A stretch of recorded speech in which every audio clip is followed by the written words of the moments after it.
Cancer का इलाज कैसे किया जाता है, एक महत्वपूर्ण सवाल है जो लोगों के मन में आता है। कैंसर का इलाज 3 फैक्टर्स पर निर्भर करता है। एक, कि किस अंग से बीमारी आ रही है। छाती की बीमारी और फेफड़े की बीमारी वर्सेस मुंह की बीमारी या चमड़े की बीमारी का इलाज अलग अलग होगा। दूसरा, इस बात पर निर्भर करता है कि बीमारी की स्टेज क्या है। एक बीमारी जो लोकलाइज्ड है, एक ही जगह पे है, उसका इलाज भिन्न है बनिस्बत की बीमारी जो फैली हुई है शरीर में या चौथे स्टेज की है। तीसरा, निर्भर करता है इस बात पे कि व्यक्ति का स्वास्थ्य कैसा है, उम्र कितनी है, उसको कौन कौन सी दूसरी बीमारियां हैं कि वो अपना इलाज टॉलरेट कर पाएंगे या नहीं। और इन्हीं सारे फैक्टर्स के बेसिस पे हम तय करते हैं कि क्या इलाज करना है, क्या इलाज नहीं करना है। तो एक पद्धति होती है सर्जरी करने की। सर्जरी यूजुअली हम लोग लोकलाइज्ड बीमारी के लिए करते हैं, जहां बीमारी एक ही जगह पे हो और जहां ऑपरेशन करने के बाद उस अंग के फंक्शन में बहुत ज्यादा खराबी ना आए। याद रखिएगा, प्रायोरिटी क्या है कि व्यक्ति की जान बचनी चाहिए, नेक्स्ट प्रायोरिटी क्या है कि फंक्शन बचना चाहिए। दूसरी पद्धति है जिसको बोलते हैं रेडियोथेरेपी। रेडियोथेरेपी एक एक्सरे बेस्ड ट्रीटमेंट है। जैसे सीटी स्कैन कराते हैं अपन लोग, छाती का एक्सरे कराते हैं, वैसे ही रेडियोथेरेपी की मशीन से कुछ किरणें निकलती हैं एक्सरे की। इसमें एनर्जी थोड़ी ज्यादा होती है और ये स्पेशलाइज्ड मशीन होती है जो कि एक लोकलाइज्ड एरिया पे अपन लोगों को एक्सरे बीम देती है, ताकि वहां अगर कोई कैंसर होने की संभावना हो तो उसको मारा जा सके। सर्जरी और रेडियोथेरेपी दोनों ही, जैसा कि हम समझ सकते हैं कि एक अर्ली स्टेज ट्यूमर में, एक ट्यूमर जो कहीं नहीं फैला है, उसमें सबसे ज्यादा उपयोगी रहती है। पर जैसा कि हमने पहले चर्चा की है कि बहुत बार कैंसर की बीमारी जो है वो दूसरे अंगों में फैलने की क्षमता रखती है। हो सकता है वो इतनी छोटे मात्रा में गई हो कि सीटी या पेट सीटी में नहीं पकड़ी गई, बट संभावना ज्यादा रहती है। इसमें इलाज की तीसरी पद्धति काम आती है जिसको हम लोग कीमोथेरेपी बोलते हैं।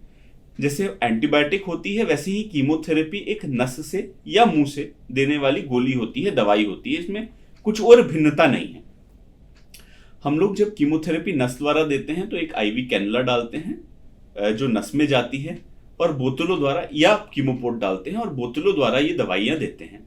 ये दवाइयां खून के रास्ते शरीर के सारे अंगों में जाती हैं और अगर वहीं कहीं कैंसर की कोशिका हो तो उसको मारती हैं। इसको कोई अलग से पता नहीं चलता कि ये कैंसर की कोशिका है। बेसिकली जो भी कोशिकाएं तेजी से बढ़ रही होती हैं उसको मारने का काम कीमोथेरेपी करती है। इसमें कुछ अच्छी कोशिकाएं भी मरती हैं, कैंसर की कोशिकाएं भी मरती हैं, बट इसका फायदा इसके नुकसान से कहीं गुना ज्यादा है और ये ट्रीटमेंट का एक बहुत इंपॉर्टेंट अंग बनाती है। बाकी 2 और चीजें जो कि कैंसर के ट्रीटमेंट के लिए इंपॉर्टेंट हैं, उनमें से एक को बोलते हैं पर्सनलाइज्ड मेडिसिन या टारगेटेड मेडिसिन, और दूसरे को बोलते हैं इम्यूनोथेरेपी। याद रखिएगा कि कैंसर की कोशिका जब अनियमित रूप से बढ़ने लग गई तो उसमें कुछ ऐसी आनुवांशिक, कुछ ऐसी गड़बड़ी आ गई जो कि दूसरी कोशिकाओं में नहीं उपलब्ध है या नहीं है। तो हम लोग वैज्ञानिक रूप से इस गलती को पकड़ सकते हैं। आज हम लोग क्या करते हैं कि जो बायोप्सी का टुकड़ा है उसके ऊपर कुछ स्पेशल टेस्ट करते हैं, और कई बार इस पर्टिकुलर गलती के लिए कुछ टैबलेट, कुछ इंजेक्शन बने होते हैं जो कि सिर्फ कैंसर को मारते हैं, बाकी कोशिकाओं को नहीं मारते। तो टारगेट मेडिसिन या पर्सनलाइज्ड मेडिसिन स्पेसिफिकली कैंसर को ढूंढ के मारती है, दूसरे अंगों को नहीं इफेक्ट करती है। कुछ कैंसरों के लिए दवाई उपलब्ध है और जहां उपलब्ध है वहां इन्होंने ड्रास्टिक इंप्रूवमेंट किया है। तो मैं उदाहरण के रूप में बताऊं तो एक बीमारी होती है जिसको बोलते हैं CML। ये एक प्रकार का ब्लड का कैंसर है। आज से 20 साल पहले इस ट्यूमर का, इस कैंसर का इलाज सिर्फ खून बदलने से या बोन मैरो ट्रांसप्लांट से होता था। 2001-2 के बाद उसके दशक में एक इमाटिनिब करके दवाई आई। ये एक मुंह की गोली है, अपन को दिन में 1 बार लेनी है, और आज हजारों लाखों लोग बिना ट्रांसप्लांट के सिर्फ इस मुंह की गोली या दवाई के रूप में एक नॉर्मल जिंदगी जी पा रहे हैं। वैसे ही लंग कैंसर में औसतन सर्वाइवल एक जमाने में 4 से 6 महीने का रहता था।